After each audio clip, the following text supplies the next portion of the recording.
Hebrews, Hebrews, Hebrews. This is our Israel Wake Up. It's our Women's Advanced Bible Study night, the 13th of March 2025. Okay, what I'm gonna do is, since I had a lot of questions from last night, I'm gonna recap Genesis chapter 1 through 5, uh, go over the high points. Okay, uh, you can go to our YouTube channel to Israel Wake Up. It's a sister channel to Prophets of Awakening. Check out our videos. I think we have right now a little over 100 videos that you can look at and examine. These videos will lead you to the truth of the Holy Scriptures. And if you like what When you're you hearing and done, can see, you come watch the food? Because I'm on a course. okay, somebody need to mute their mic. Yes, Okay, sir. Sorry. um, if you like what you're hearing and receiving, I'm asking you to like, share, and subscribe to the channel. It'll be greatly appreciated. Okay, we here for Women's Advanced Bible Study every Thursday night at 7 p.m. Central Time. So you can come in through YouTube, or if you're Israelite man, and if you want to come in through back channel, uh, you can call the number 337-802-0889, and we can send you the link. Okay, this is a non-Messianic channel. For those that don't know, we deal with the Tanakh and the Torah. Okay, Tanakh being the Old Testament, so-called Book of Remembrance, and the Torah is the first 5 books of the Old Testament that was given to Moses by our Lord and Savior, Lord of Hosts. Okay, shalom and welcome to this channel, and welcome to our Women's Advanced Bible Study. We're going to do our normal, which is a moment of silence, prayer, songs. We have some women's health moment and current events, need to know information. Then we'll open it up for some Q&A. And then, like I said, we're going to our topic, which is we'll be kind of expanding on the conversation from last night. Um, Genesis chapter 1 through 5. Okay. This moment of silence for the Lord of hosts and all that he's doing to bring about our prophesied deliverance in these last days. Well, Lord, we come before thee at the close, thanking you for your mercy and your great power. And we appreciate you, O Lord, for your patience and your guidance in these last days.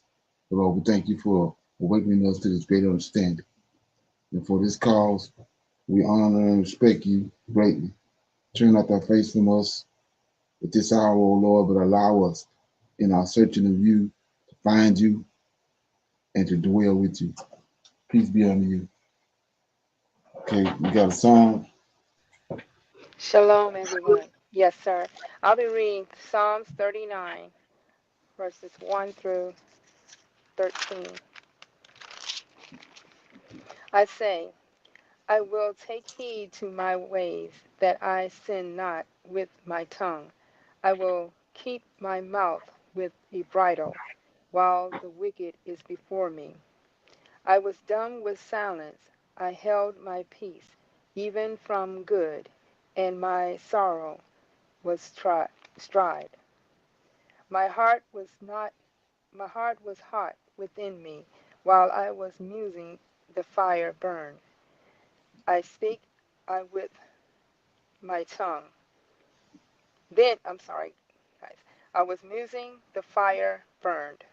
Then speak I with my tongue. Lord, make me to know my end, and the measures of my days, which it is, that I may know how frail I am.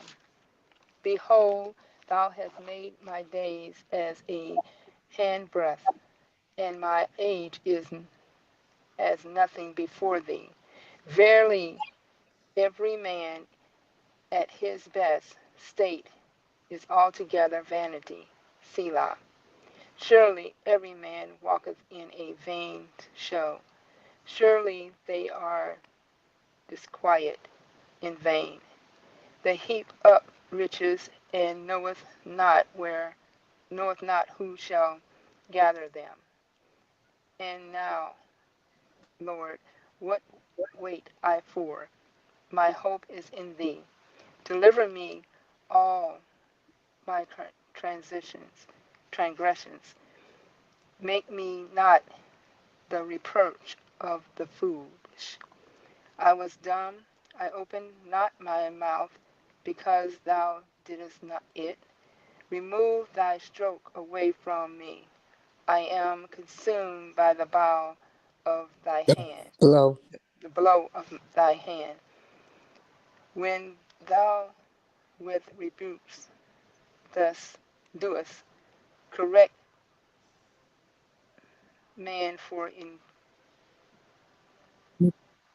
iniquity, Iniquity. iniquity, iniquity, thou makest his beauty to consume away like a moth. Surely every man is vanity. Selah. Hear my prayer, O Lord, and give ear unto my cry. Hold not thy peace at my tears, for I am a stranger with thee, and a sojourner, as all my fathers were. O spare me, that I may recover strength before I go hence and be no more. That was Psalms 39, 1 through 13. Okay. So when you look at this psalm right here, you can see that David's making a request, and he's concerned about what's going to happen to him at the end of his life, and then after he passed from this world, right? And so he says, uh, verse 4 says, "Lord, make me know my end and the measure of my days. What is it that I may know how frail I am?" Right. So this is for everybody to look at. Right. 5. Behold, thou hast made my days as a handbreadth, and mine age is as nothing before thee. So anybody that's puffed up, when they read this, it should line them out, right? Verily, every man at his best state is altogether vanity. Then 6, surely every man walketh in vain, in a vain show. Surely they are disquieted in vain. He heapeth up riches and knoweth not who shall gather them. And now, Lord, what he see, he asked a question right here. And now, Lord, what wait I for? My hope is in thee. Deliver me from all my transgressions, and make me not the reproach of the foolish. I was dumb when I opened not my mouth, because thou didst it. Remove the stroke away from me. I am consumed by the blow of thy hand. Right? When thou with thy rebuke doeth correct man for iniquity, thou makest his beauty to consume away like a moth. Surely every man is vanity. So we see right here, this is a request David made. And so we see in 2 Samuel, he answered it. We can go back and look at this, but in 2 Samuel, when we go back, okay, let me get it. 2 Samuel chapter 22, we see he answered it right here in verse 2. And he said, Lord, the Lord is my rock and my fortress and my deliverer, God of my rock, in him will I trust. He is my shield and my horn, the horn of my salvation, my high tower and my refuge, my savior. Thou savest me from violence. Then here you go. This is what he asked him. What's going to happen to me? What's my end? Right? He said, I will call on the Lord who is worthy to be praised. So shall I be saved from my enemies. Right? When the waves of death compass me, it's when David passed. You got a vision of this. The floods of ungodly men made me afraid. Sorrows of hell compassed me about. Snares of death prevented me. In my distress, just like he asked him, deliver him. In my distress, I called upon the Lord. I cried unto my God. And he did hear my voice out of his temple, and my cry did enter into his ear. Then the earth shook and trembled. Foundations of heaven moved and shook because he was wroth. Then there went up a smoke out of his nostrils, fire out of his mouth, the viral coals were kindled.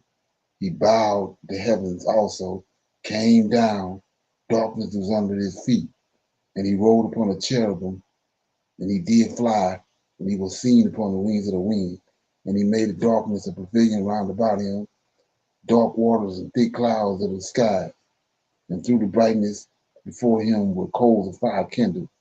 Then here you go. The Lord thundered from heaven, and the Most High uttered his voice, and he sent out arrows and scattered them, lightning, and discomfited them. The channels of the sea appeared, and the foundations of the world were discovered at the rebuke of the Lord, at the blast of the breath of his nostrils. And here you go. He sent me, he sent from above, he took me, and he drew me out of many waters. He delivered me. That's what David prayed for. He delivered me from my strong enemies, like I said, these wicked spirits that's in hell, and from them that hate me, for they were too strong for me. So we see right here, Psalms 39 is answered over here in 2 Samuel chapter 22, when David prayed for it. He answered it. And then the last two verses of that psalm says, hear my prayer. So that's just the prayer request. O Lord, and give ear unto my cry. Hold not thy peace at my tears, for I am a stranger with thee and a sojourner, as all my fathers was. Abraham said the same thing. I'm just a sojourner down here. My time's short. You got me, you got my life in your hands, right? 13. Oh, spare me that I may recover strength before I go hence and be no more. Okay, which die. And that stroke he's talking about is when the man leave this world and go into the next world. He's called up. That's the stroke. Okay, any comments or questions? Okay, we got the Shalom. women's health. Go ahead. We got women's health. Yes, sir. Shalom, everyone. Please know that the information that is shared is intended for general, informational, and educational purposes only, and is not medical advice or recommended treatment. Tonight's discussion is on food and glyphosate. Glyphosate is a popular herbicide, and the reason why I wanted to kind of recap this health discussion was because of what we read out of Genesis chapter 1, and Brother Leonard said he's going to do a recap on that, where it speaks of the giving of food. And also, there was an article shared with me. I don't know if you guys have heard about it, where they are suing the Girl Scout Cookies brand for having alleged heavy metals and pesticide contamination. So I just kind of wanted to do a recap on this because it is everywhere, and an excessive amount of these pesticides and herbicides is not good for our health. So glyphosate is a popular herbicide used to kill certain plants and grasses, manage how plants grow, prepare crops for harvest, and ripen fruit. And it's an active ingredient in popular weed control products like Roundup and Rodeo. This herbicide has been in the news recently because of concerns about health risk. If you use a weed killer with glyphosate on your lawn or garden, you may be exposed to glyphosate by breathing it in, getting it on your skin, or getting it in your eyes. Your risk goes up if you eat or smoke after applying it and don't wash your hands first. Touch plants that are still wet from it. If you're exposed, your eyes, skin, nose, and throat may get irritated. If you swallow it, you may have increased saliva, burns, and pain in your mouth and throat. It can cause nausea, vomiting, and diarrhea. To lower your risk, Wash your hands and take off your clothes after you handle this product. Now, with that being said, let's talk about exposure to glyphosate in our food.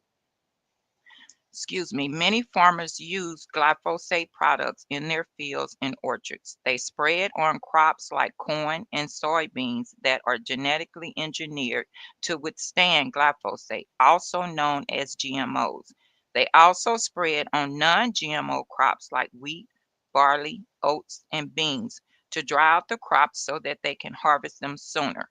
It gets into foods early in the food chain before raw food is harvested and before it's processed. Oat-based products like oatmeal, cereal, granola bars, and snack bars has high levels of glyphosate. So limit or avoid these things like Honey Nut Cheerios, Nature Valley Crunchy Granola Bars, and Fiber One soft baked cookies.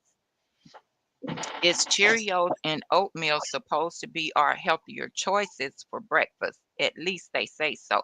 Did you know that 100% of the top 20 fast food brands contain alarming glyphosate residues, such as Panera Bread, Arby's, Dairy Queen, and Little Caesars? Only to name a few. Glyphosate is banned in organic farming, but that doesn't eliminate it entirely. But they were below levels associated with risk. Short-term exposure to glyphosate isn't something you need to worry much about, but its long-term risk may be a concern.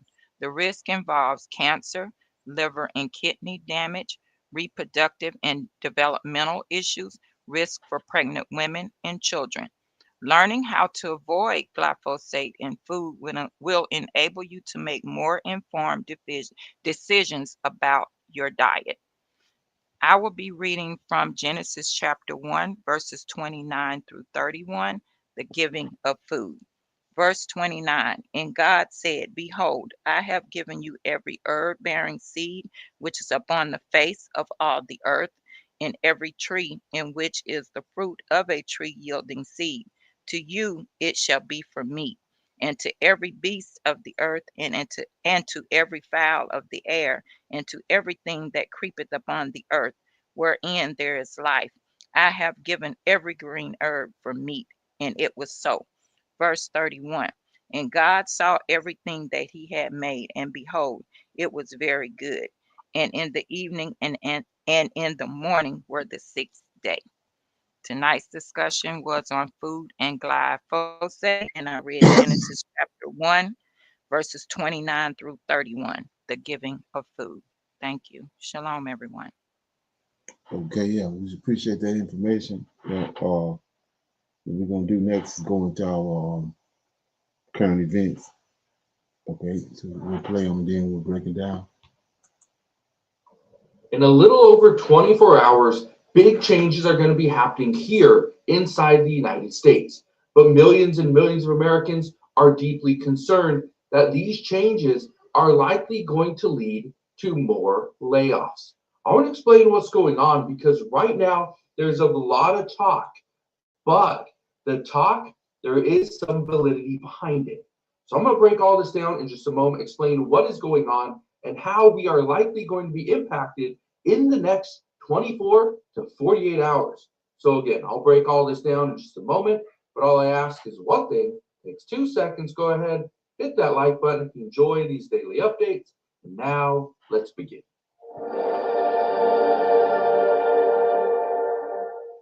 So what in the world is going on over the next 24 to 48 hours?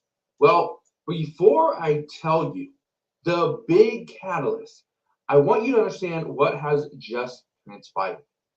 We have seen thousands and thousands of federal workers get laid off. Just look at this. The Department of Education lays off nearly 50% of its workforce. Says the reduction in force. Notifications went out to 1,315 employees on Tuesday. Yeah, they are starting to decrease the size of the Department of Education. But that's not the only department here inside the United States that is getting reduced. Every single department is. But why is that such a big deal? Well, because of this. Senate Democrats are balking at funding extension, raising the risk of a government shutdown. Since the top Senate Democrat said his members were not ready to provide the votes to allow the Republican-written stopgap spending measure to pass ahead of the Friday night deadline.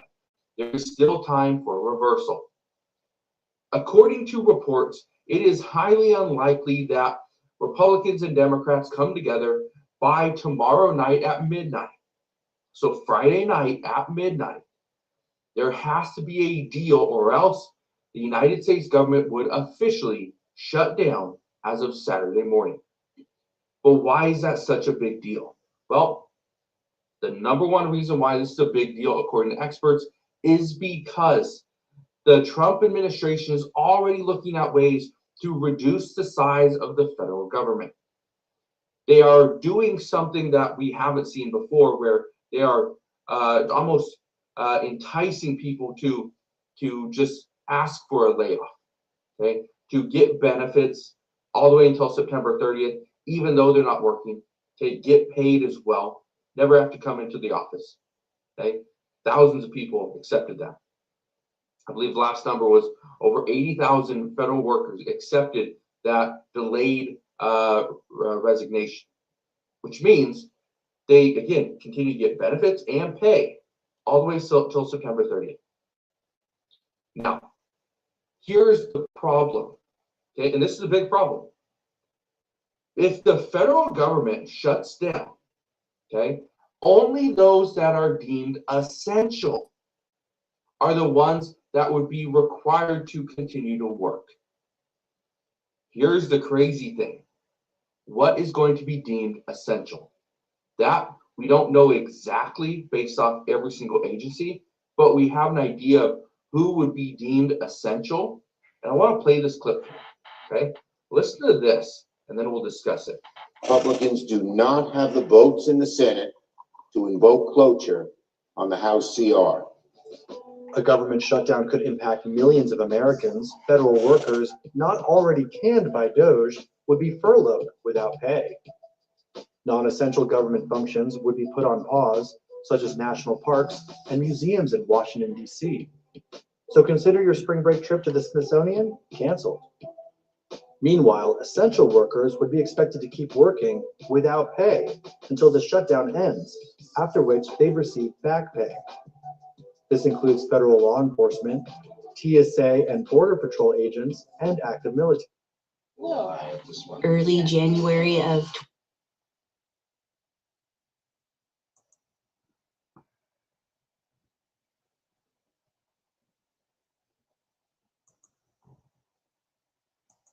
Mailman safe.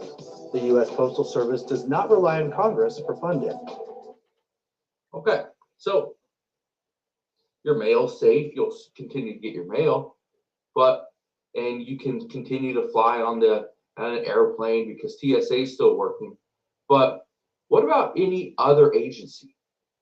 Are we going to see changes? Are we going to see certain people from the Social Security Administration? Are they deemed essential? Some, yes. The majority, actually, no. What about people for things like food stamps? Okay? Again, some workers are deemed essential, others are not. But what experts are concerned with is this where the Trump administration and DOGE decide, okay, we are going to pretty much see who is deemed essential. We're going to let this play out.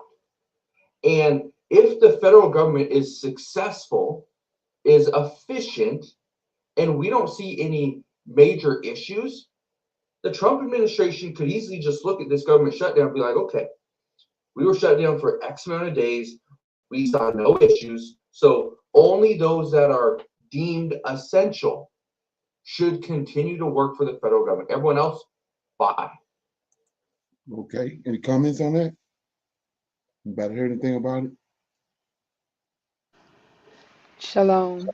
I've heard some about it, but how they're saying they're going to break down who's essential and who's non-essential, it's going to really give everyone who think their job is needed, and they feel that they would be there, um, and then it's getting taken away. That's going to confuse people. And then to work without having any pay for the time that they're off, and I don't know how long it's going to be. And they said they'll give them the money after it comes back up. They can be losing, their homes, or, their lights can be cut off because they're not going to be able to pay it if it's, lasts a longer time than their savings to take care of not having their money coming in as usual. Okay. Anybody else? Any comments? Yes, sir. Shalom, everyone. Brother Leonard, to me, it's like it's truly up to them to decide on, what is essential or not, right? Which we know is not good because they're not doing a very good job. So they start making the cuts in the FAA, right? Okay, then Right. you get all these plane crashes, even though we know a lot of these things are staged. And then I was hearing today about the Social Security Administration offices that they are closing a lot of the field offices, right? So you maybe have to go to a major city in order to take care of business, and they said either handle it online. So you have a lot of elderly people that cannot drive, maybe don't have any family, you know what I'm saying, to get them to an office and don't know how to even use a computer. So their decision making in all of this is totally not good. And I was hearing today also they're going to make another cut with the National Weather Service people. They're going to cut like 1,000 and something more people from that. Right. I heard that too. Mm-hmm. Okay. It take us a longer process dealing with the computer than going into the office, field office. Right. So like a Because lot of the smaller office that, you may have in, smaller towns that may service, the surrounding areas, they're going to be closing those and just leaving the ones open in the bigger cities. right. So we might as well get ready for that because that's gonna be chaotic too. Yes, sir. Right. Right. Okay. Anybody else? Okay, I thought this was kind of informative. We'll listen to it and then I had to leave the US and move somewhere else tomorrow, I would do things differently than when I left 2 years ago. Back then, I prepared for my departure in advance of leaving. Things took time, like my FBI background check that I needed to gain residency in Spain. It took a day for it to come back electronically, but I needed to get an official copy, and that took 4 months to process. In general, a lot of the steps to get documents for residency will take far longer than they used to.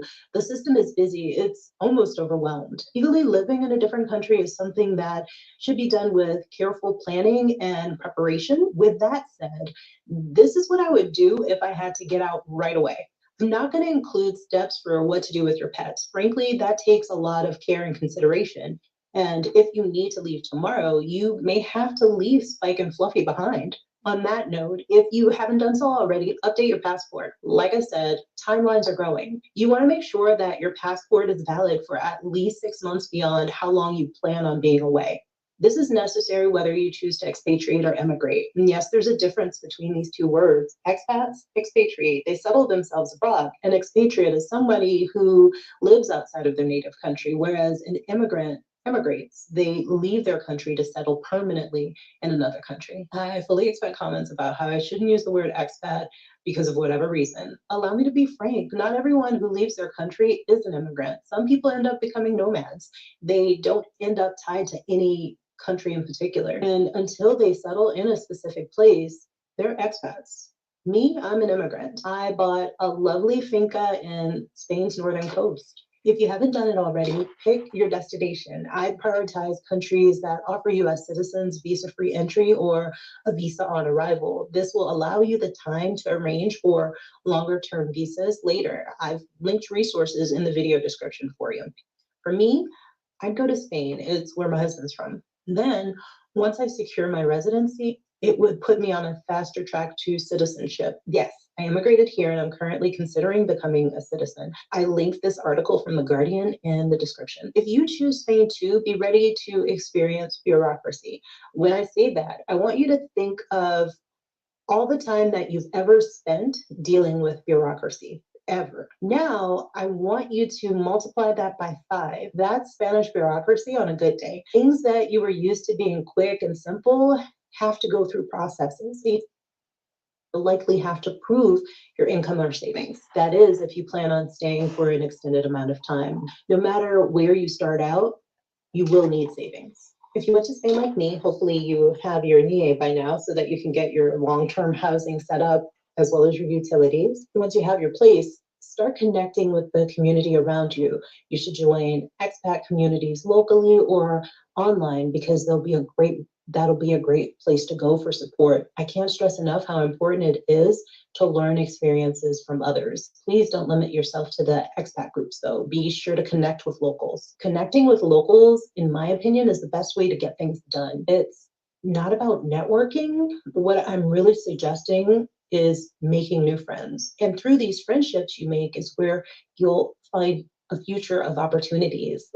Leaving behind that individualistic nature that we generally have in the US will help you out a lot. And if it's probably worth the cost to hire an immigration attorney to support you. Mine here in Spain was super affordable. It was less than 300 euros and it was worth every single penny. Also. Okay, so you say, why am I playing this? So everything's happening so fast. If you look at what the Trump government is doing, ever since I would say right when Obama came in office and right before that, people, African Americans, been leaving it. It's just that now it's been picked up tremendously. So it's a lot of people leaving it. So a lot of things you see going on with the government is they're trying to cut that off. So it would do you some good to start looking into those type of things that she's talking about. Anybody have any comments on that?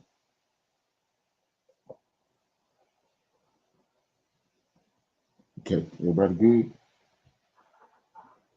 So Yes, sir. with that being said, yeah, let me play this. Thought this was pretty interesting too.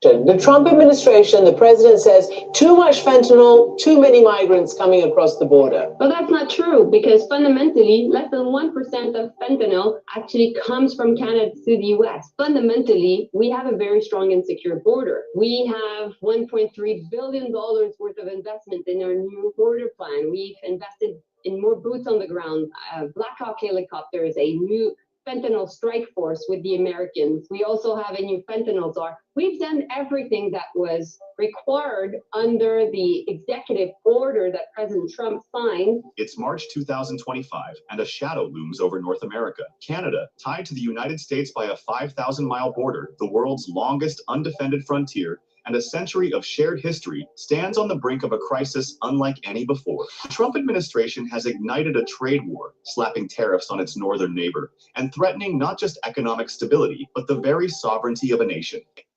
This is the quickest way to clear out stuck poop. Fiber.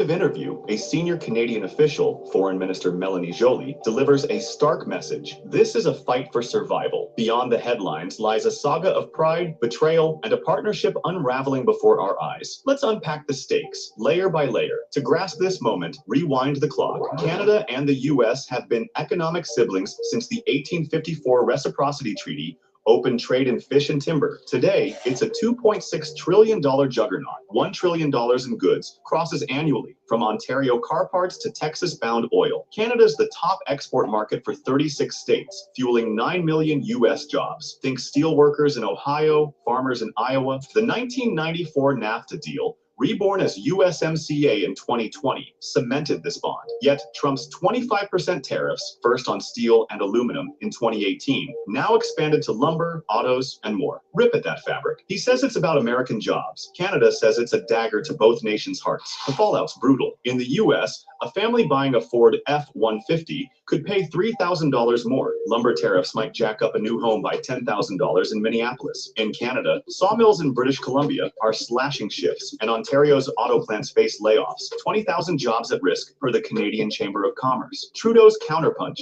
$100 billion in tariffs on U.S. goods. Kentucky bourbon, Florida oranges, Harley-Davidsons from Wisconsin, timed for maximum political sting in swing states. A 30-day auto tariff reprieve pushed by Detroit's Big Three and UAW lobbying buys breathing room, but it's a flicker in the storm. Businesses on both sides crave stability. This yo-yo of threats kills investment, with $5 billion in stalled cross-border projects since January. Trade wars aren't new here. Softwood lumber has been a 40-year sore spot, costing Canada $15 billion in duties since the 1980s. But this feels existential. Trump's team points to Canada's border, alleging a flood of fentanyl and migrants. The official dismantles that with precision. U.S. DEA data pegs Canada at under 1% of fentanyl inflows. Mexico and China dwarf it at 90%. Canada's sunk $1.3 billion since 2023 into border tech. AI scanners at Coots, Blackhawks over Manitoba, 1,500 new agents, and a joint fentanyl strike force with the DEA. Flip the script. U.S. Customs seized 12,000 illegal guns crossing north last year, 80% of Canada's black market haul. Migrants, net flows south to north, with 40,000 crossing into Quebec since 2022. This isn't about facts, it's a pretext. A pretext for what? The official drops a bombshell. Trump's endgame might be annexation. It's not as wild as it sounds. He's mused about Canada as a 51st state and mocked Trudeau as a governor. A hot mic at last month's G7 caught Trudeau warning Macron and Starmer. He's serious. History backs the fear. U.S. invasions in 1775 and 1812 failed, but the dream lingered. Canada's 1867 Confederation was a defiant no to manifest destiny. Now, it's a resource titan. 13% of global oil via Alberta's tar sands, 30% of uranium from Saskatchewan, 60% of North America's hydroelectricity from Quebec, plus rare earths for tech and potash for food security. A stable democracy with 40 million people is a prize any power would covet. Well, first, we can definitely stop them because Canadians are united. They're united to defend our country. They're united to defend our jobs. And as I was saying, also our way of life. We're not Americans. We're very proud of our country, but we know that we have everything a country would dream of to have in the world. Why? Because we have all the energy necessary. We have all the fertilizers and potash necessary. We have all the land, and also we're, an agricultural superpower. We have all the uranium necessary, the hydroelectricity, the oil and gas. We have all the people, the critical minerals, the talent. I could go on and on and on. That's why we believe we're one of the best countries on earth. Canada's not blinking. They're rerouting, fast-tracking a $20 billion EU trade boost under CETA, cutting red tape with Japan and South Korea via the CPTPP, and huddling with Mexico to counter U.S. heft. At home, Trudeau's axing provincial trade walls, a 1990s pipe dream, unlocking $50 billion in domestic growth to offset U.S. hits. Families feel it too. Take Sarah Mitchell, a Windsor single mom laid off from Chrysler last week, or Mike Larson, a Buffalo contractor whose lumber bill doubled. This is personal, but the threats metastasized. Trump floated ejecting Canada from Five Eyes, the World War II-born Intel Pact, with the U.S., UK, Australia, and New Zealand. In 2024, 60% of Canada's cyber threat intel, think Russian hacks on Hydro-Quebec, came via Five Eyes. Losing it could cripple them. Then there's Ukraine. A U.S. pause on sharing intel amid Russia's war, confirmed by Rubio in a March 8th call. Alarms Ottawa. Canada's sent $3 billion in aid to Kyiv since 2022, training 40,000 troops. A weak deal there could greenlight Putin, then Xi over Taiwan, where Canada's $10 billion in trade hangs. Defensively, they're spending $40 billion on destroyers by 2030, 3 new Arctic bases against Russia's icebreaker fleet, and a NORAD upgrade stalled by U.S. funding cuts. This isn't just Canada's fight. The Pacific, NATO, and the Arctic feel the tremors. Yet hope flickers. Americans along the border, 70% in a Gallup poll, oppose this war, flooding X with apologies from Seattle to Maine. The official banks on that kinship, forged in World War II foxholes and Cold War radar lines. They're sounding a global alarm. Europe's drafting a Canada aid package, and Japan Japan's offering LNG deals. This is a nation stealing itself, from Vancouver dock workers to Halifax cod fishermen, all asking, why us? We're close to the American people. We're their neighbors. We're their best friends. We're their partners. So we have many families and friends on the other side of the border. And we know that the American people don't agree with what President Trump says. We've heard it. So many of them have been apologizing for all the rhetoric that is coming out of the White House on this. Okay. Any comments on that?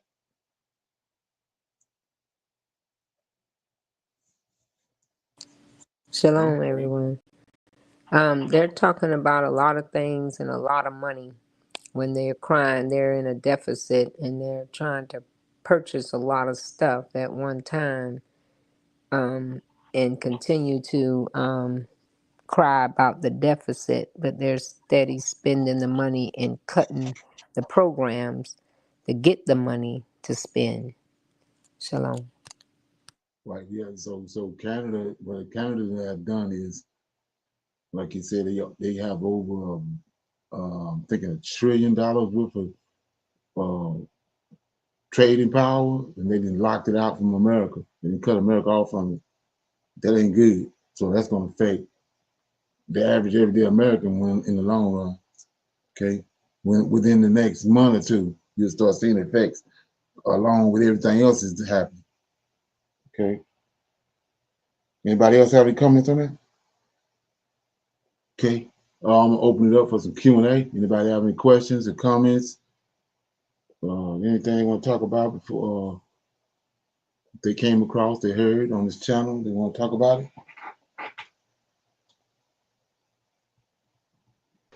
Okay. No, sir. Okay, so what I'm gonna do is I'll play this video and then I have a couple things to add to it, and it's kind of tied to yesterday when we was dealing with on Prophets of Awakening when we read Genesis 1 through 5. But let me play this and then we'll go into it. Okay.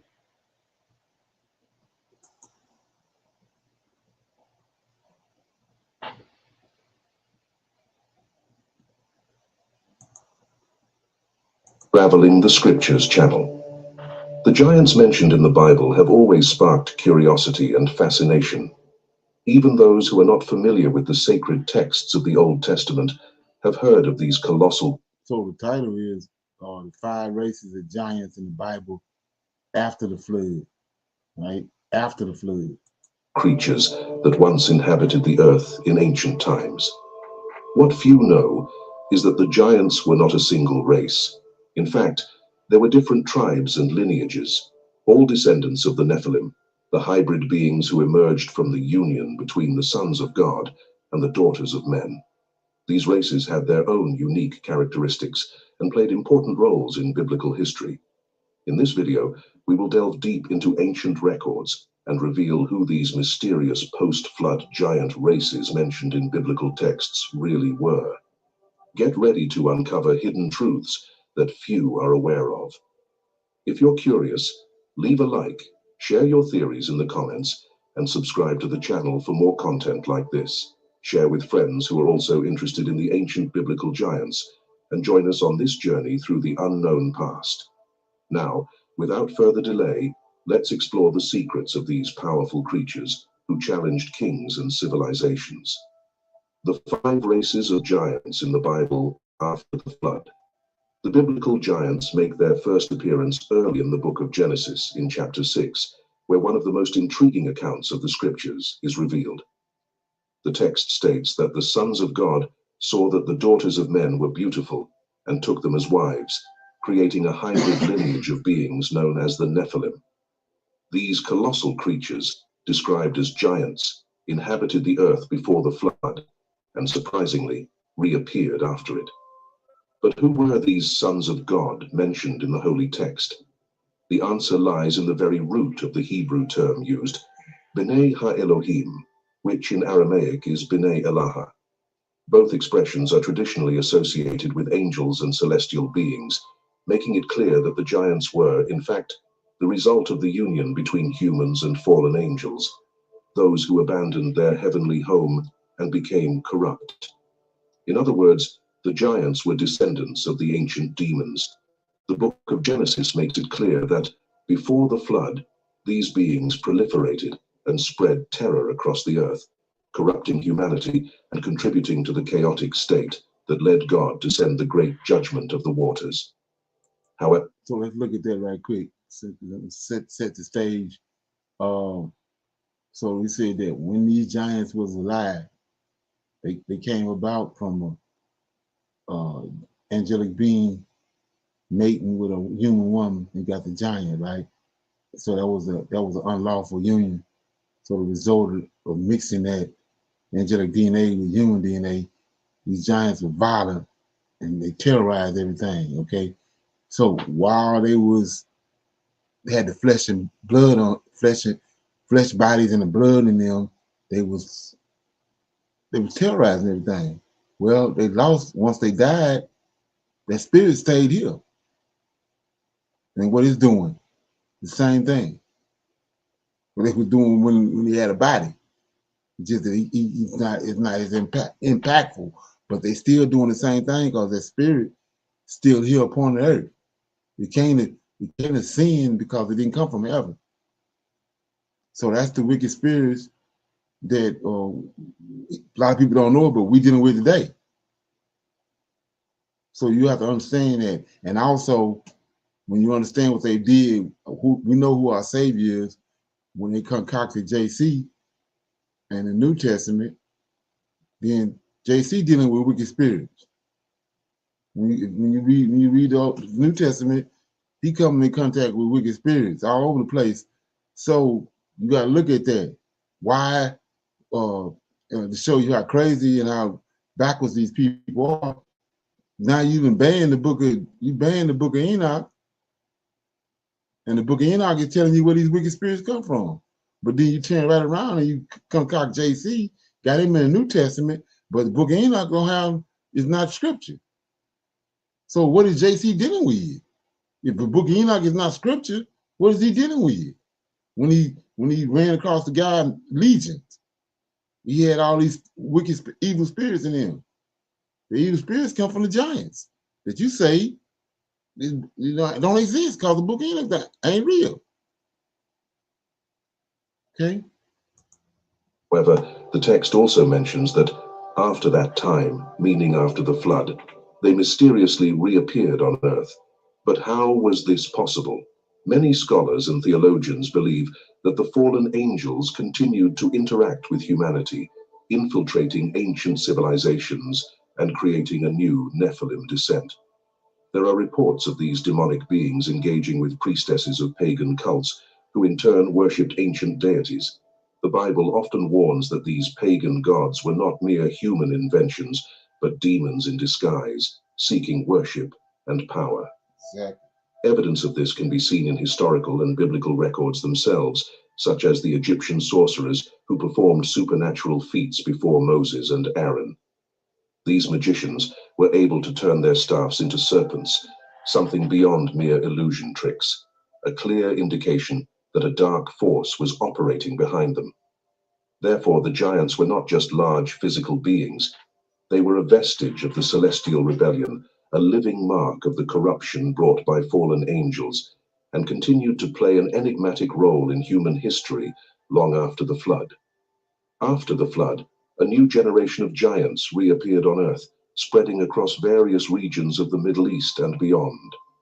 The Bible mentions these colossal creatures as warrior tribes, many of them established in strategic territories, challenging entire civilizations and becoming one of the greatest obstacles for the people of Israel.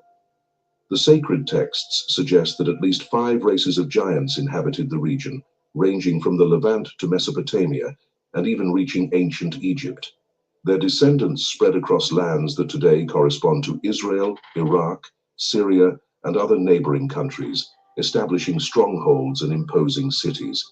One of the most striking accounts of these beings can be found in the book of Numbers, chapter 13. When the Israelites were sent to spy on the land of Canaan, they were terrified upon seeing the descendants of Anak, one of the most feared tribes of giants. They described the Anakim as enormous and frightening creatures, so colossal that, in comparison, the Hebrews felt like grasshoppers. Furthermore, the accounts highlight. Notice what he's calling them, and you gotta when you trying to write about the scriptures and you searching things out, they say creatures, okay. The strength and numbers of the Canaanites, whose cities were impressively fortified and defended by these supernatural beings. But who were these 5 races of giants? What was their origin and the meaning of their names given by the peoples of the time? In the next segment, we will delve into the identity of these colossal tribes and the mysteries surrounding their existence in the ancient world. The first and main race of giants was the race of the Rephanes, or Rephates. Since time immemorial, stories of giants have pervaded humanity's ancient records. Among these colossal creatures, one race stands out as the most feared and enigmatic, the Rephanes or Rephates. This name, mentioned in ancient scriptures, carries deep and disturbing meanings. In the singular, they were called Rapha, but their collective designation evokes something beyond mere physical might.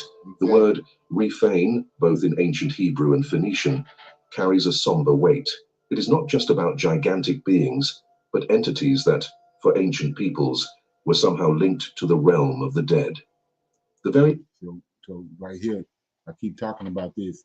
So this Rephaim is, like I was saying, like what you call an apparition. And then he just told you that particular race is linked to the dead.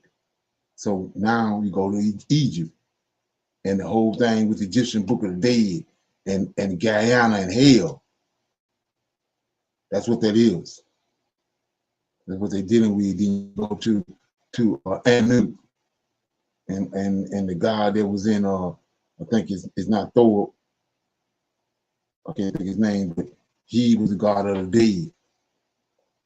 That's what the Egyptians dealing with these beings right here, which is going to come to play in a minute when we get back to Genesis chapter 1 through 5.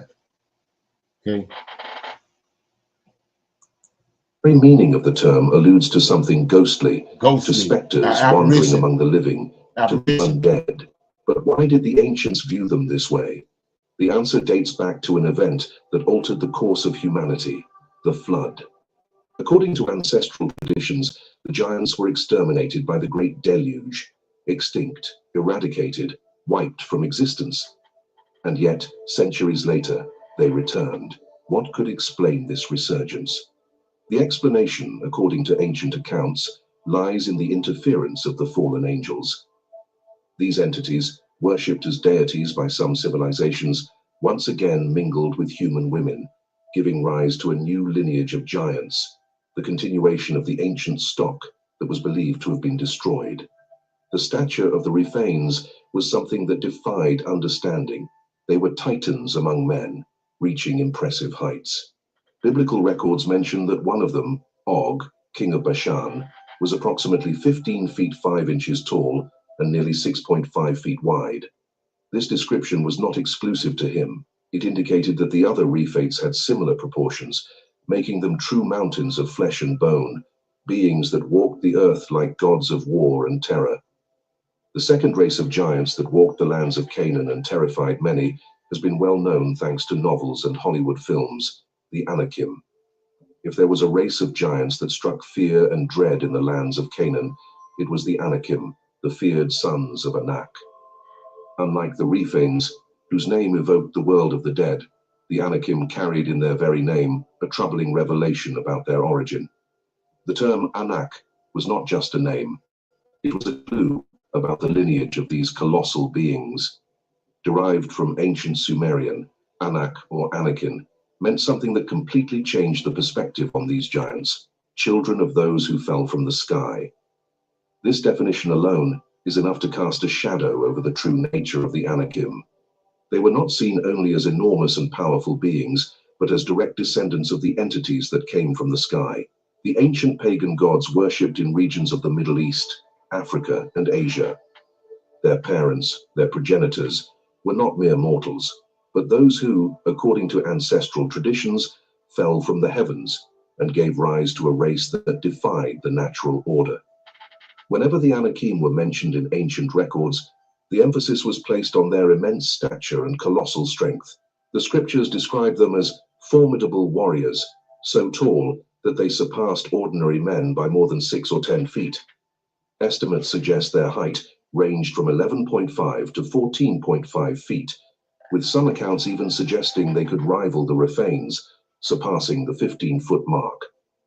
If the Anakim were feared for their strength and celestial lineage, and the Rephanes for their spectral aura, there was still a third race of giants that ravaged the lands of the Middle East and spread terror throughout the Levant, the fearsome Emims.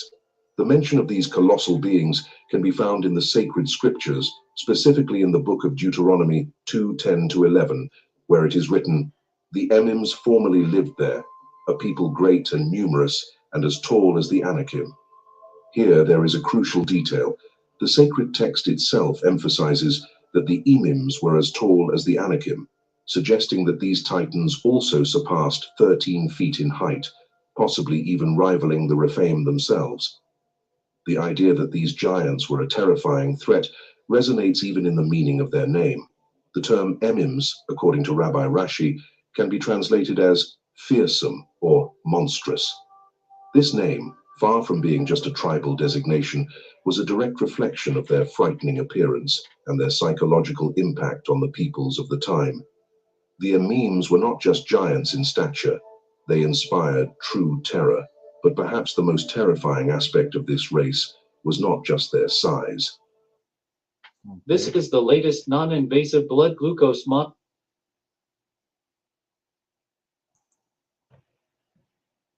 Flavius Josephus, one of the primary historical sources on ancient giants, described a disturbing detail.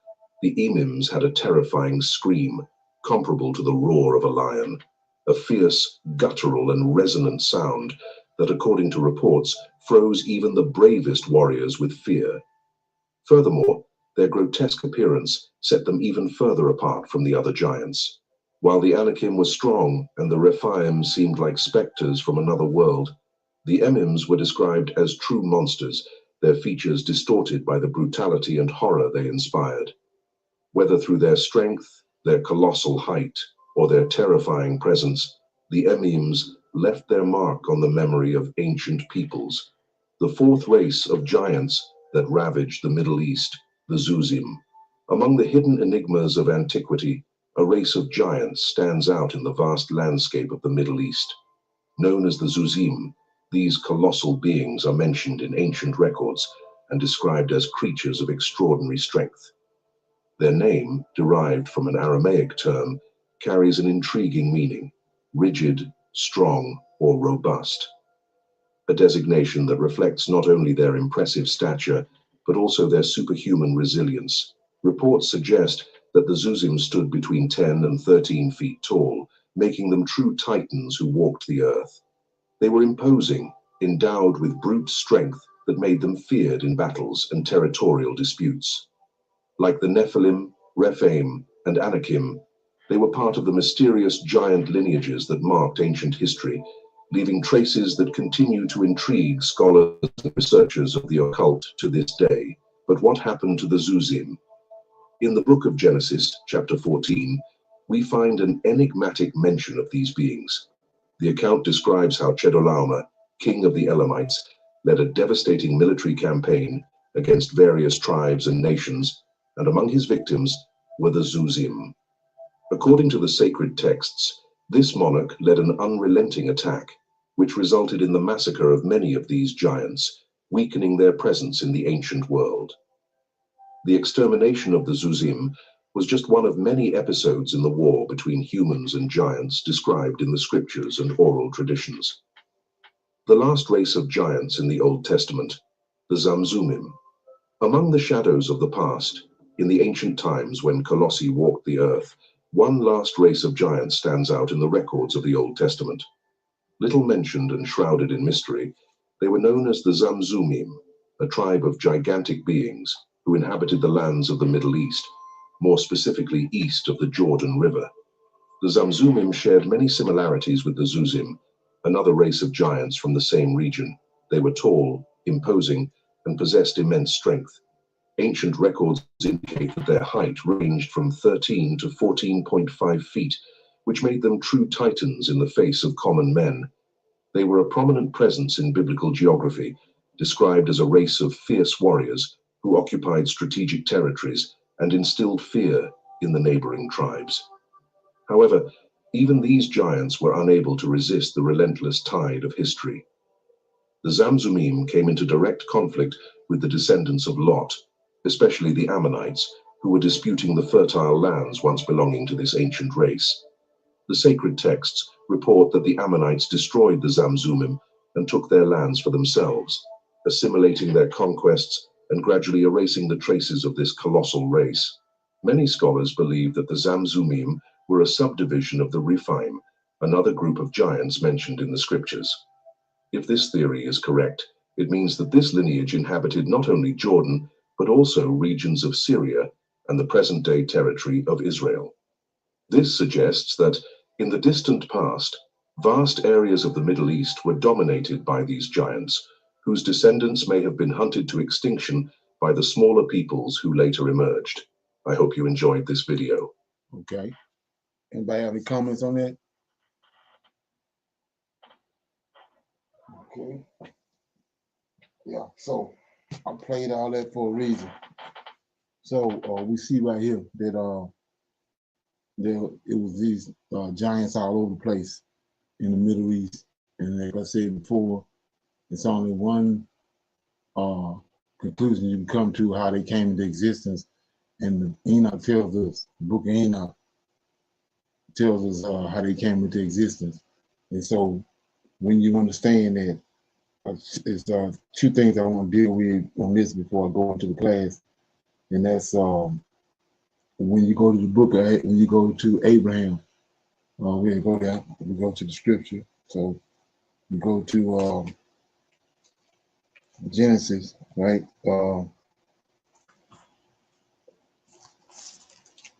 Genesis chapter, let me see where it's at, 15. They mentioned this right here, and they just mentioned this in the video. Chapter 14, it's the battle of the kings, right? And I told you what a king is. King is a giant. That's the reason the Israelites chose Saul, because they had seen all these same giants right here when they came out of Egypt. And they came through the land and they saw these giants that would come out against them. They had crowns on. They had fashioned metal and rubies and all these diamonds had them inside the crowns. That's what a king is. So when they got to the land of Israel, they wanted a king over them. That's why they throw the Lord of hosts away, because after all he had done for them in Egypt, after they seen these giants, they said they want a king over them.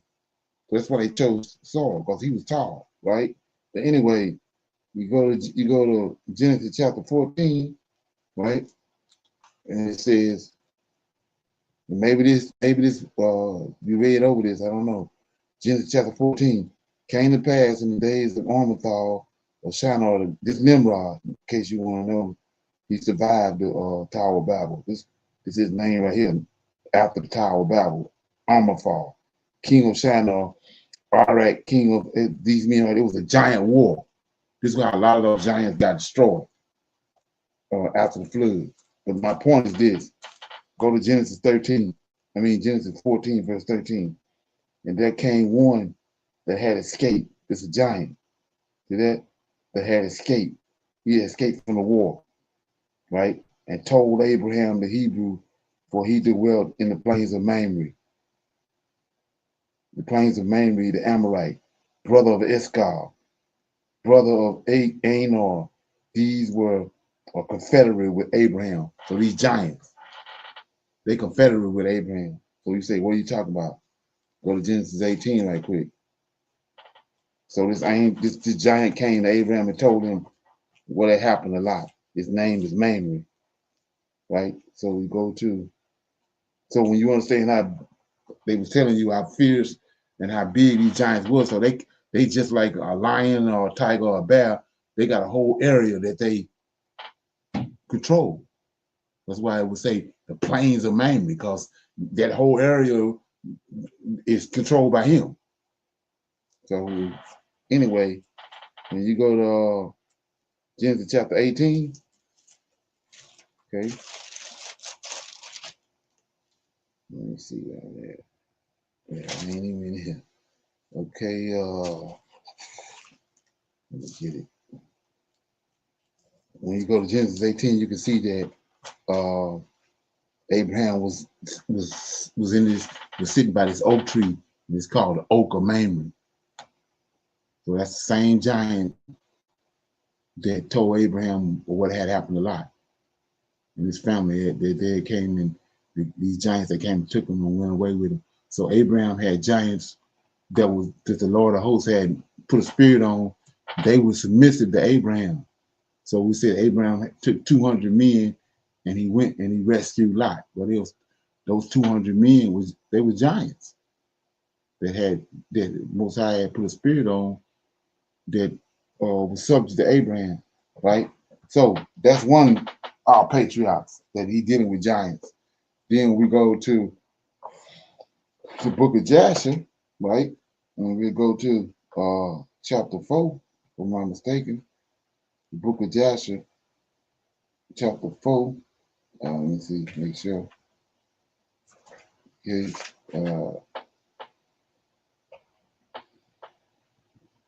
Yeah, it says chapter, let me see, make sure.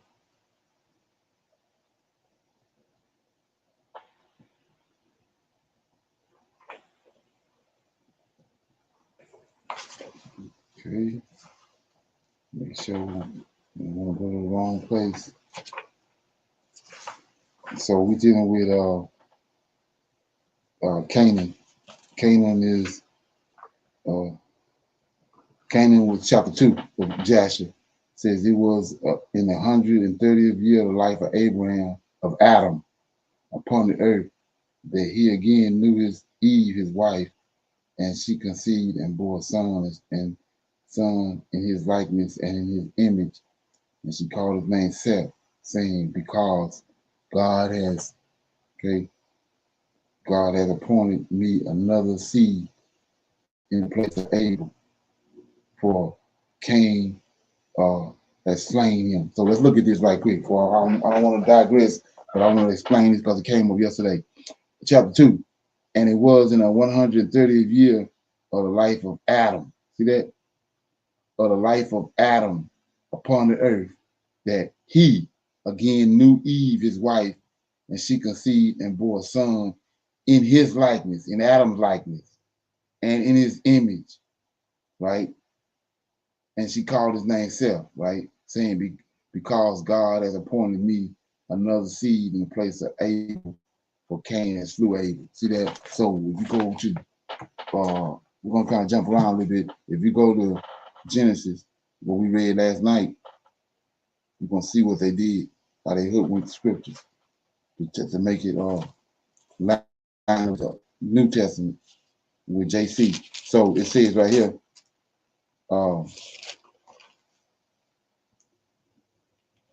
chapter 3.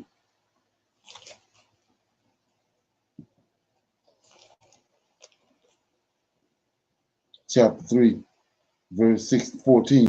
The Lord God said unto the serpent, because thou hast done this, thou art cursed above all the cattle and above every beast of the field. Upon thy belly shall thou go, thus shalt thou eat all the days of thy life. Then here you go, right here, 15. And I will put enmity between thee and the woman, right? This is the Lord of hosts talking to the serpent, to Samuel, and between thy seed and her seed. So it's not her seed. We just read over here in Jasher, it says, and it was in the 130th year of the life of Adam upon the earth, that he again knew Eve, his wife, and she conceived and bore a son in his likeness.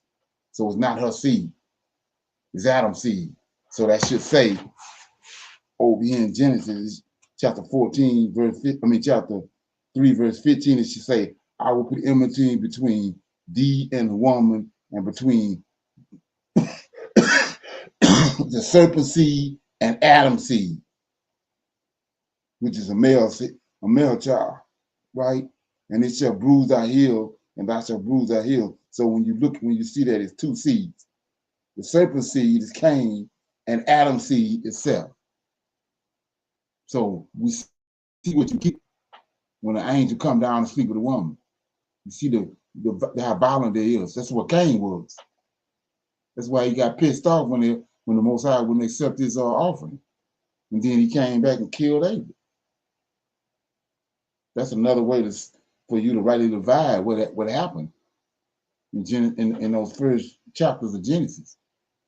So it's not her seed; it's Adam's seed. Two seeds. He telling her right here while he talking to her, just like he did with Sarah. He already knows it's two seeds in your stomach, because you didn't slept with Adam already when he consummated the relationship, and then you slept with the serpent, and you can see from both of them. And that's what he's telling her right here. You got two seeds in your stomach, just like he told Rebecca through Abraham. Abraham told her, "There's two seeds in your belly." And then when time for her to conceive, to have the children, to give birth, it was twins in her belly. Same right here. And he's telling you right here, 15. I will put enmity between thee, talking to the serpent, between thee and the woman, between thy seed, the serpent got a seed in her, and Adam's seed. Adam got a seed in there. She ain't got no seed. But they put her seed in there because of what they done in the New Testament with Mary. Mary having a baby without no man. That's why they trying to make this prophecy right here. This is a prophecy of JC. But that's not the case. But anyway, so we see these giants that I showed you Abraham dealing with giants. And then I'm showing you right here in Joshua chapter 2 that Canaan before the flood. These are forefathers, patriarchs, right? Says verse 4, and the sons of men went and they served other gods, and they forgot the Lord who had created them in the earth. And in those days, the sons of men made images of brass and iron and stone, and they bowed down and served them. And every man made his god, and they bowed down to them. And the sons of men forsook the Lord all the days of Enos and his children. And the anger of the Lord was kindled again on account of their works and the abomination which they did in the earth. And the Lord caused the waters of the Gihon to overwhelm them, and he destroyed and consumed them, and he destroyed the third part of the earth. And notwithstanding this, the sons of men, the giants, right, did not turn from their evil ways, and their hands were yet extended to do evil in the sight of the Lord. 7. And in those days there were neither sowing nor reaping in the earth, and there was no food for the sons of men, and the famine was very great in those days. And the seed which they sowed in those days in the ground became thorns and thistles, briars. For from the days of Adam was this declaration concerning the earth, and of the curse of God, which he cursed the earth on account of the sins which Adam sinned before the Lord. Now here you go. And it was when men continued to rebel against and transgress against God and to corrupt their ways, that the earth also became corrupt. And Enos lived 90 years, and he begot Canaan, right? Canaan grew up, and he was 40 years old, and he became wise. Check it out. He became wise and had knowledge and skill and all wisdom, and he reigned. So he's a king. He reigned over all the sons of men, these giants. And he led the sons of men to wisdom and knowledge.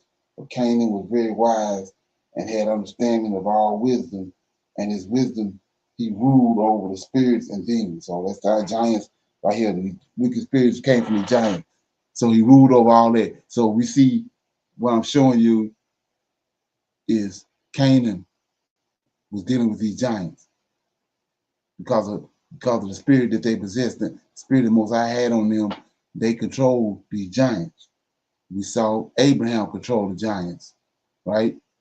And then I'm gonna show you right here with David. Okay, Second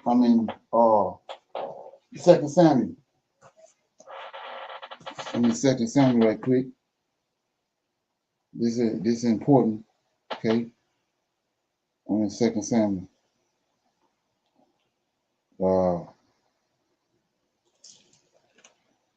Chapter 23. Chapter 23, verse 8.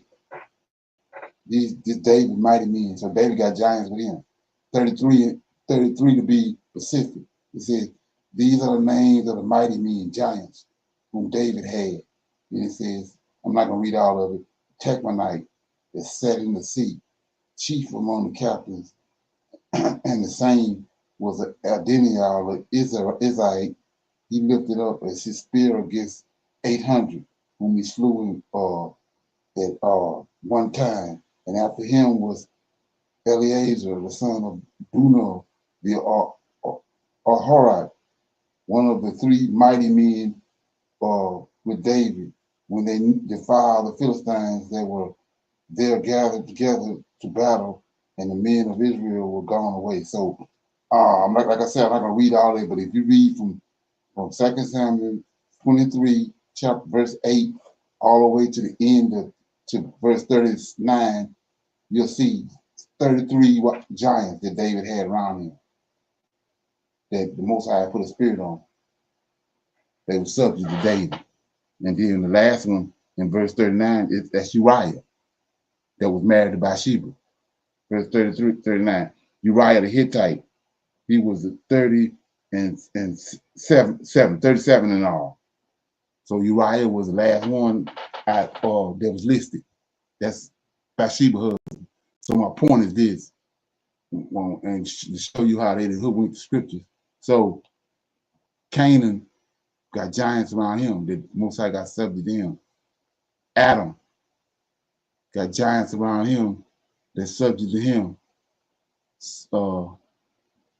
David got giants around him that subject to him.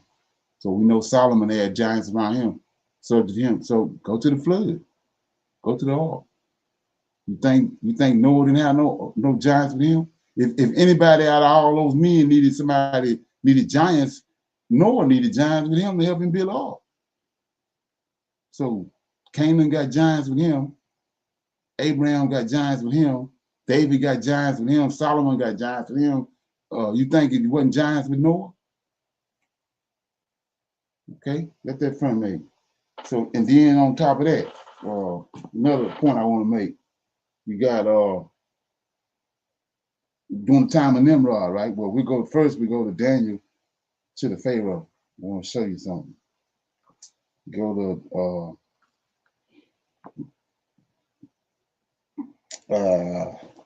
let's see. It's during the time of Joseph, so let me find it. Okay.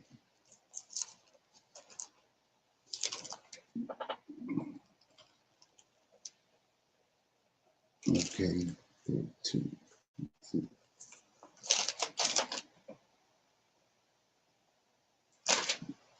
Okay.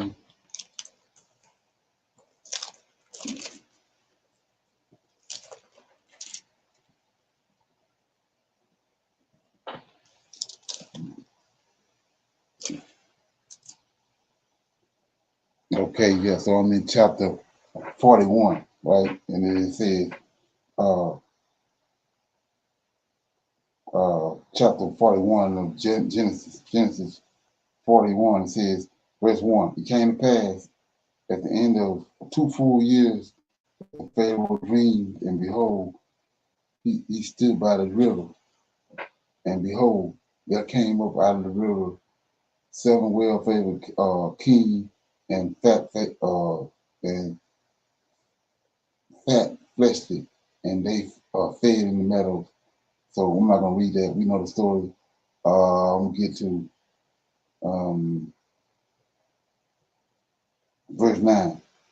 Then spake the chief butler. Okay, hold up, let me get it right. It says,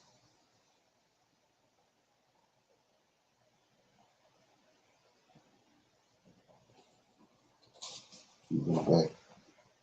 Okay. I'm in verse chapter 40. It says, it came to pass after these things, 40 and 1. It came to pass after these things that the butler of the king of Egypt and his baker had offended their lord, the king of Egypt. Let me get it.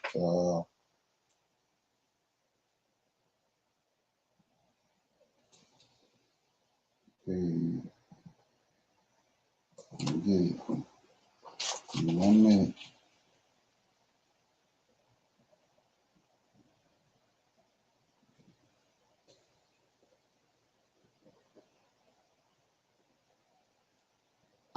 One minute.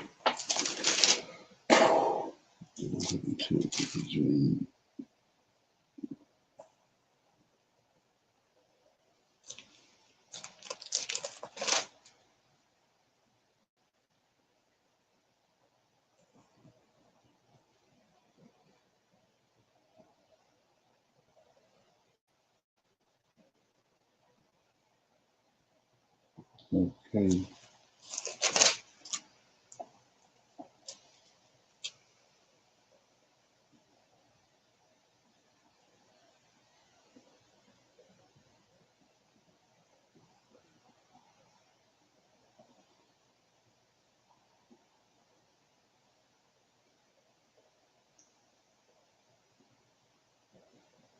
Okay, for some reason this is eluding me, but my point is this.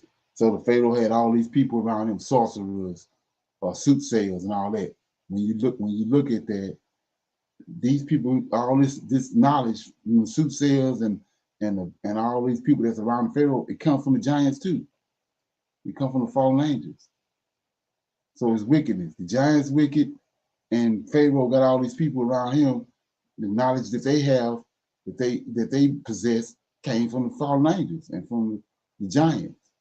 So the same thing with Nimrod. So like I said before, these are things that we don't focus in on, like I said, thinking like a Hebrew. So where is that power at today? It's still here. It's in the White House.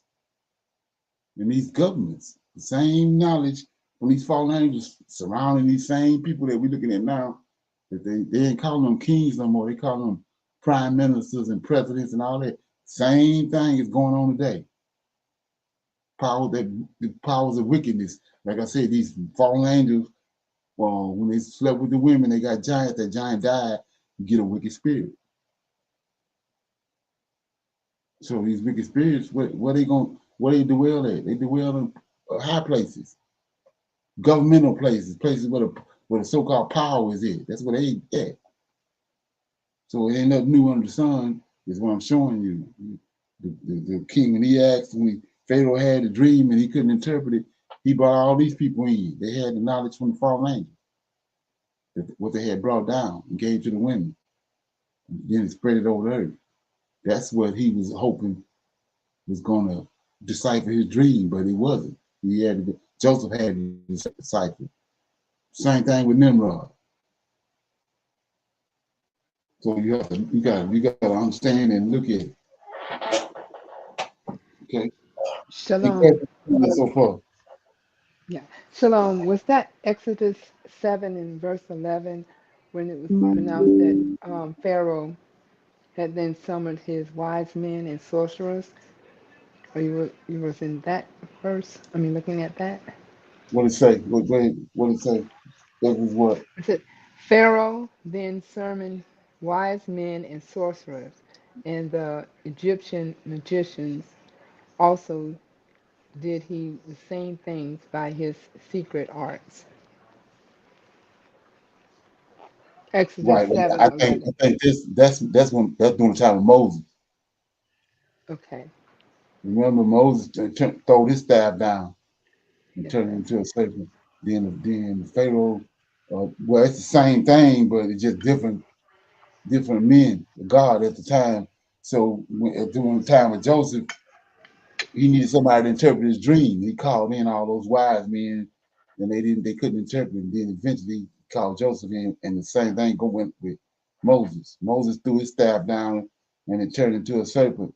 So he summoned that his Janus and Jammer them, they threw theirs down because they got wicked power behind them too. Yes, sir. So that's what, The god of death was Hermes. Hades. right at the time. That's what they called him. Yes, sir. Because we were Hermes. looking for the god of death, and his name was Hanad or oh, I Right. cannot pronounce it correctly. Yes, sir. Okay. Yeah. Anybody else? Okay. So like I said, the topic inside the class is we're doing a little recap on in verses 1 through 5, on chapters 1 through 5. One of the things was in Genesis 1:26, like I was saying, we could see that he created a man and with a woman, and then he blessed both of them and told them to be fruitful and multiply. And so that's not the same man in Genesis chapter 2, in verse 8, when he says he formed the man from the dust of the ground, then he breathed into his life, to his mouth, the breath of life. That man didn't have no woman with him. Later on, he had to put him to sleep, and he performed the autopsy on him. Not autopsy, but a surgery, put him to sleep. Opened up his rib, his chest, took a rib out and made a woman. He brought that woman to him. That's not the same man. The man over in Genesis 1:26 is a different man. Okay, so we have to understand that. And then the other thing I wanted to deal with was Cain and Abel. You know, like I said, he said that Cain was Adam's son. Abel was Adam's son. When you go to Genesis chapter 5, they list the Adam's lineage. Cain not in it. So that's not a misprint. That's intentional because they knew Cain was not Adam's son. So that's why he's not in there. Cain lineage, because he came from the serpent, is over in Genesis chapter 4, starting at verse 16. That's when you understand that that's where the wickedness came upon the earth at, right there with Cain lineage. It started right there. So the daughters that came from that are the same ones that draw the 200 angels down. The daughters of Cain. That's what draw that. So the wickedness started in the garden, that you have to understand, with Cain. That's where it started at. Then Cain, when he got a woman from the 6th-day man, and he started a lineage. And then that lineage, and then one of Cain's descendants ended up crossing over to Adam's lineage and married into Adam's lineage with Ada and Zillah, Canaan daughters. And so then that's where you get this crossbreed woman from, which they say that was fair. And those women are the ones that draw angels down to the earth. But the wickedness on the earth started with what the serpent did with Eve in the garden. Okay. Any comments so far? No, sir. So now then we see, like I said before, Cain lineage before and after the flood. I want to show you that right here. Because everybody wants to know how did the giants appear, like the video we just watched? How did they come to an existence after the flood? If the flood wiped all of them out. So you go to Genesis chapter 4, like I said. Okay. Genesis chapter 4. And you can see they list Cain's lineage. Starting at verse 16. Cain went out from the presence of the Lord, dwelt in the land of Nod, east of Eden, came to his wife, and she conceived and bore Enoch. That's not the same Enoch, like I said, it's just another Enoch. 2 Enochs. Anyway, you get to verse 19, Lamech. So it's 2 Lamechs. Cain got a Lamech, son called Lamech, Enoch got one. And he took unto him 2 wives, These are two wives of Canaan out of Adam's lineage right here that Lamech married. Two wives, the name of one was Ada, the name of the other one was Zillah. Ada bore Jubal. He was an artificial such as dwell in tents and such as have cattle. And his brother name was Jubal. He was the father of all that such handled the harp and the organ. So right here, this is another thing people don't deal with. So we know Adam's descendants were eventually, when you get down to the Israelites, they had all these gifts, musical gifts that was in their DNA. You know, we see that in the Levites and priesthood where they had the ability. David even could play musical instruments. Well, just like he got a son called Enoch and a son called Lamech and Methuselah, his children. Look at this. Adam's children they sheep herders and they deal with cattle. Same right here. 20. Ada bore Jubal. He was the father of such as dwell in tents, just like Abraham, right? Such as have cattle, just like Abraham. 21. And his brother name was Jubal. He was the father of all that such handle the harp. So they musical too. They got these characteristics when they intermingled in Canaan lineage and got Ada and Zillah. So now they got the same names and the same characteristics now right here. They musical, and then not only that, they herdsmen. So this is where the deception come in at.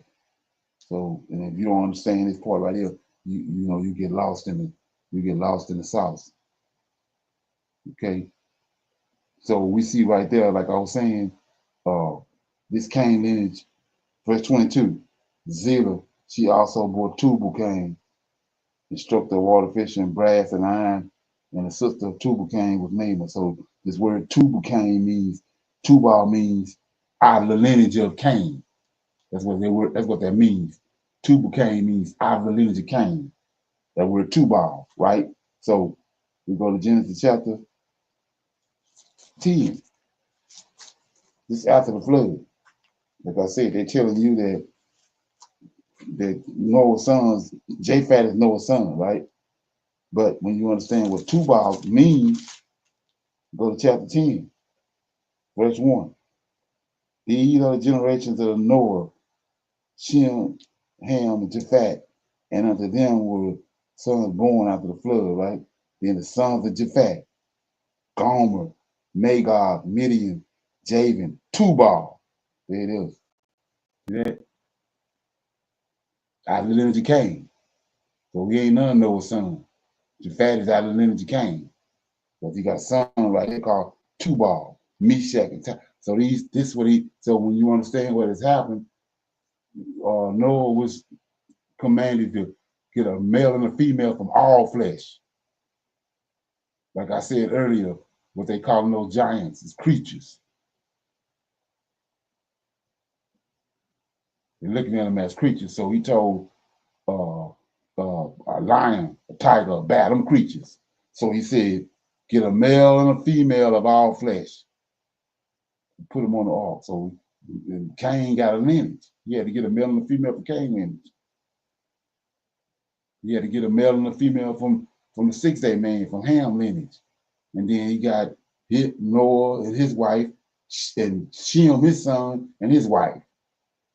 But they done tricked it off and want you to think that Ham and Shem is Ham and Japhet is Noah's sons, but they ain't.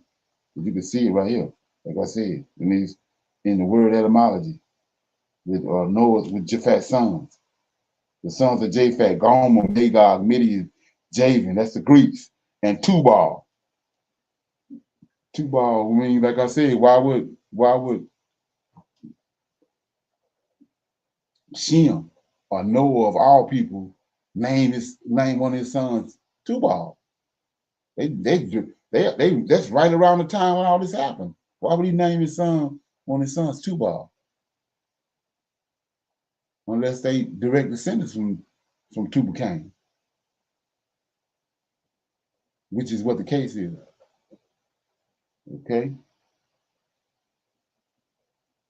Any questions, comments on that?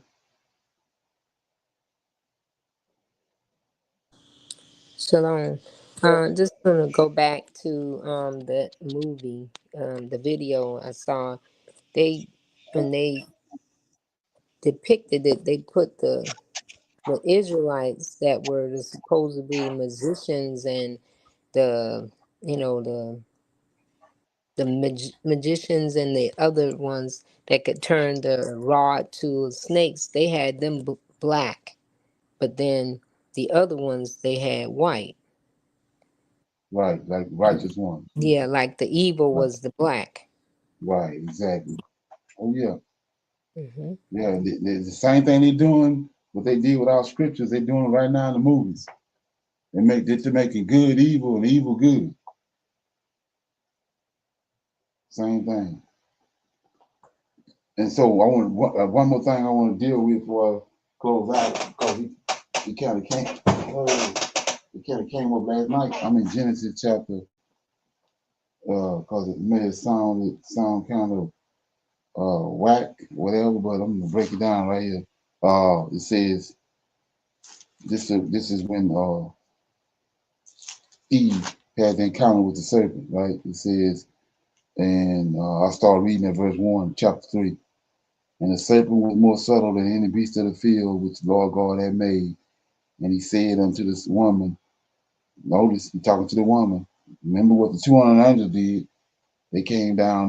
They talk to women because they wanna get with the women. That's why they talking to the women. So it says, now the serpent was more subtle than any beast of the field which the Lord God had made, and he said unto the woman, Yea, God said, Ye shall not eat of every tree of the garden. And the woman said unto the serpent, We may eat of the fruit trees of the garden, but the fruit of the tree which is in the midst of the garden, God has said, Ye shall not eat of it, neither shall you touch it, unless you die. Right? And the serpent said unto the woman, Ye shall not surely die. It then says, For God doeth know that in the day that you eat thereof, your eyes shall be opened, and ye shall be as gods, knowing good and evil. Right? And when the woman saw that the tree was good for food, and that it was pleasant to the eyes, and a tree to be desired, all these sexual connotations, to make one wise, she took the fruit thereof, did eat, gave also unto her husband with her, and he did eat. So it's a lot going on right there that's not being revealed to us. Go back to what I said with the sorcerers and the mystics and all this that's around the Pharaoh and around Nimrod. Where they get it from? They got it from these fallen angels. So it's not just, first of all, she don't supposed to be talking to him, right? So if he said, neither shall you touch it or eat it, you don't need to be why you talking to him? So she talking to him. So what's going on? She being go back to what I said about the Rephaim. And they said they ghost-like apparitions. So he got all these abilities that these men that's around the Pharaoh and the Nimrod, they got it from these fallen angels. So she not just talking to him, he working a charm and a spell on her at the same time. And when you go back and do your research, you find out a snake hiss. He's like a hit. It's more than just. It's not like we looking at it today. I'm talking to another person. No, it's more going on. You're dealing with a supernatural being. So she being mesmerized and spell being put on all that at the same time. So she probably don't even remember if they had sex or not. But anyway, all that's going on. And so you say, what are you talking about? Well, here go your answer right here. I don't know if everybody got a book of and I was talking about how these angels had ability to shapeshift. So somebody that don't know nothing about that, it's gonna throw them off. But I'm gonna give it to you right here. I'm in the book of Adam and Eve. They did the same thing with Noah when they said what happened with Noah. Said that Noah was Lamech saw his son Noah and ran and said that he was albino and all that. Yeah, that story is coming from what happened with Cain. They replaced it somewhere else and put it on Noah, but that's what happened with Cain. And so the same thing right here. Let me get it. Right here you go. I'm in the book of Adam, second book of Adam and Eve, and I'm in chapter Let me get it. I'm in chapter 3, right? And this one, Adam was dealing with the serpent. And let's look at it anyway. It said, then God sent his word, I go up. But when Adam saw that he was going to be overcome by her, let me go up some more. Go to chapter 3 of the second book of Adam and verse 11. And now, look, God promised to me is fulfilled because it is he who has sent me to you for the wedding. Because if you wed me, I shall bear you finer and better children than Eve. So this the serpent. This who Lilith is. Lilith is the serpent. He able to shapeshift. So now he didn't appear to Adam as a woman, right? You are still young. Do not end your youth in this world in sorrow. Spend the days of your youth in happiness and in pleasure. It's serpent. Appearing as a woman. An apparition, right? Your days are few and your trials have been great. Be strong and end your days in this world in rejoicing. And I shall take pleasure in you, and you shall rejoice with me in this way and without fear. So let's go back and read again. This the serpent, this appeared to Adam as a woman. Be strong, end your days in this world and rejoice. And check it out. Go look at the same thing he was talking to Eve, but he appeared as a man, right? So it says, hear what she say, I shall take pleasure in you. What you talking about? Sex. Go back to what Eve was talking to him, when Eve was talking to him. I shall take pleasure in you. This is Satan talking to Adam. And ye shall rejoice with me in this way, sex, and without fear. 13, get up and fulfill the commands of your God. She then came near Adam and embraced him. So Adam know something ain't right. So 14, but when Adam saw that he was going to be overcome by her, see, she got that lure that what I was talking about. It ain't just they just talking like you talk to another man and woman talk. They got these powers, these alluring powers that mesmerizing you in spells. So he says, but when Adam saw that he was going to be overcome by her, he prayed to God with a fervent heart to deliver him from her. Now here you go. Then God sent his word, the Lord of hosts, to Adam, saying, Adam, that apparition, see that? That apparition is the one that promised you the Godhead and majesty. He, see that? It's a man. He does not intend good for you, but shows himself to you at one time in the form of a woman, and in another moment, in the likeness of an angel. So go back to Genesis chapter 3. Let that frame made. That's a blink of an eye. He a man right here. At the blink of an eye, somebody else show up. He'll appear to them somewhere other kind of way. Well, this is your answer right here. So 15. Then God sent his word to Adam, saying, Adam, that apparition. Remember, that's what one of the giants. That's one of the races of giants was. They had this ability right here. The apparition is the one that promised you the Godhead and majesty. He does not intend good for you. He ain't had no good for Eve. And that's why she said he beguiled her, but shows himself to you at one time in the form of a woman, and in another moment in the likeness of an angel, and on another occasion in an apparition of a serpent. See that? And at another time in the semblance of a god. But he does all of this only to destroy your soul. See that? So that's what when you go back, when you read Genesis chapter 3, you got to understand this. All this is in play. So Adam knew that, so Adam, now that you understand this, see that?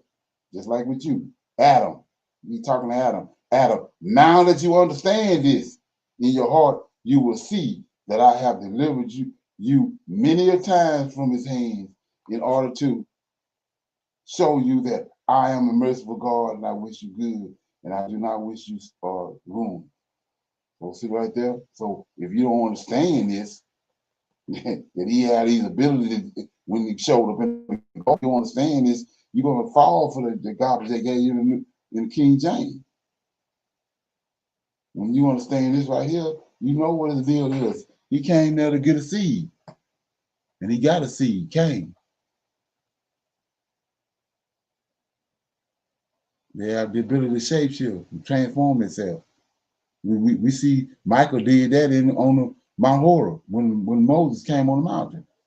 He was an angel. The angel of the Lord was on the mountain. When Moses got there, he appeared to Moses as a flame of fire. At a moment, at a flame of fire, and then Moses seen him as a flame of fire. They had that ability to shapeshift. Okay, so yeah, because I went back and I looked at that, and I'm like, you got people that don't know nothing about none of this, so they'll figure that, I'm coming up with some kind of story. I'm telling a pagan story or something, but yeah. So I felt like I needed to correct that. Okay, so with that being said, anybody want to pick a scripture before we go and we close out? Okay, so everybody. Shalom. Yeah. I'm gonna pick 4 and 22 of Genesis. Okay. And Zillah, she also bare Tubal-Cain, an instructor of every artificer in brass and iron, and the sister of Tubal-Cain was Naamah. Right. Is this part of the that's lineage of when one of the giants got with that Naamah person?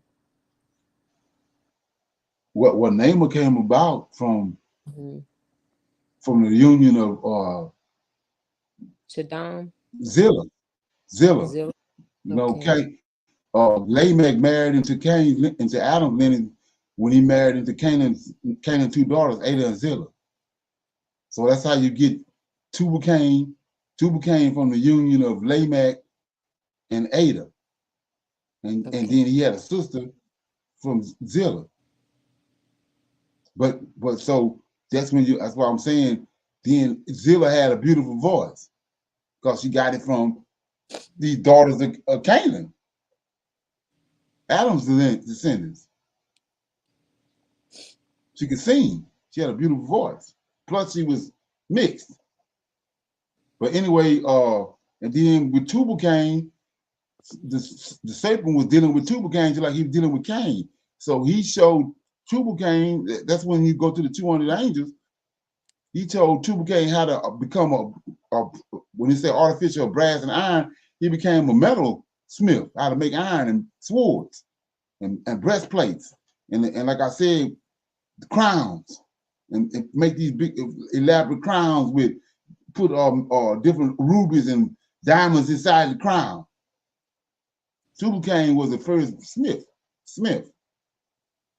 metal smith.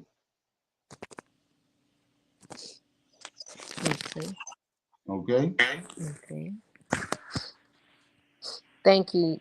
Yeah, because in this book of the giants, it talks about all of those sexual demons that had come, like you say, to seduce the women and get offsprings.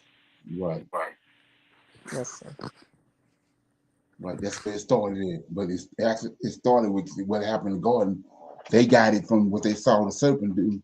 Samuel, Lucifer did in the garden with Eve. Okay. Yes, sir.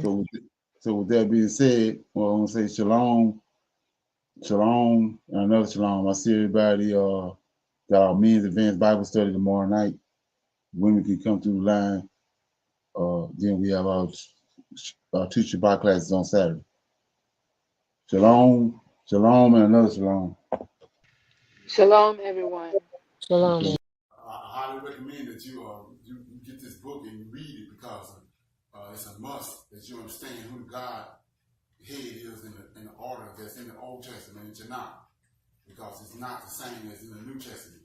And when you read this and you get an understanding, then the scriptures open up and then you begin to understand. So I highly recommend that you get this book. It's the Elohim of Israel, and it's a breakdown on the word Elohim and who the God of Israel is and the Godhead.